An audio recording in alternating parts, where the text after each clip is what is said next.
Bonjour, chers frères et sœurs dans le Christ. Beaucoup de gens ont l'habitude de critiquer l'Église catholique par rapport à la place que nous accordons à la très sainte Vierge Marie. Et malheureusement, ils vont très loin jusqu'à dire que le « Je vous salue Marie » est satanique et n'est pas biblique. Je me pose seulement la question s'ils ont au moins une Bible chez eux avant de dire que le « Je vous salue Marie » n'est pas biblique.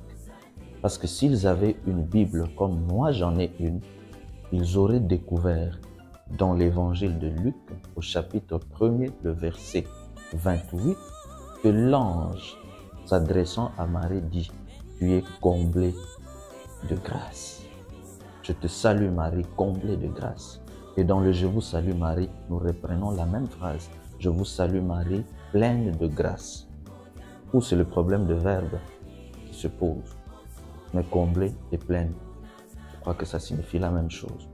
Et si nous allons toujours dans le chapitre 1er de l'évangile de Luc, au verset 42, lorsque Marie va visiter sa cousine Élisabeth, Élisabeth va s'écrier « Tu es bénie entre toutes les femmes, et le fruit de tes entrailles est béni. » Ces deux parties sont dans la Bible.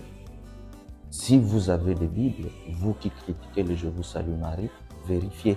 Et si vous n'avez pas de Bible et que vous avez un roman biblique, alors cherchez à vous procurer une Bible et vous découvrirez que le « Je vous salue Marie » est biblique.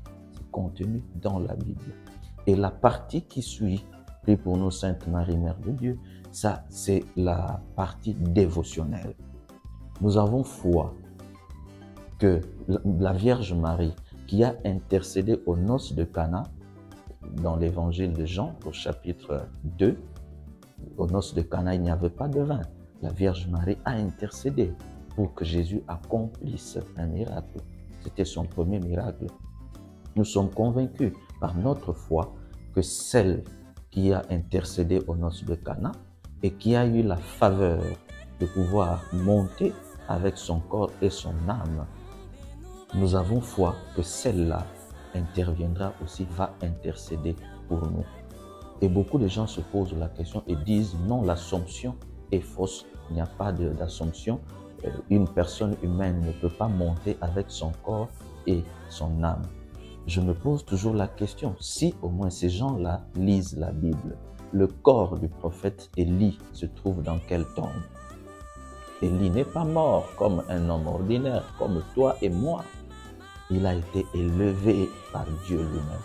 Et si Dieu a élevé et a enlevé le prophète Élie, à plus forte raison, celle qui a donné au monde l'auteur de la vie, le roi des rois.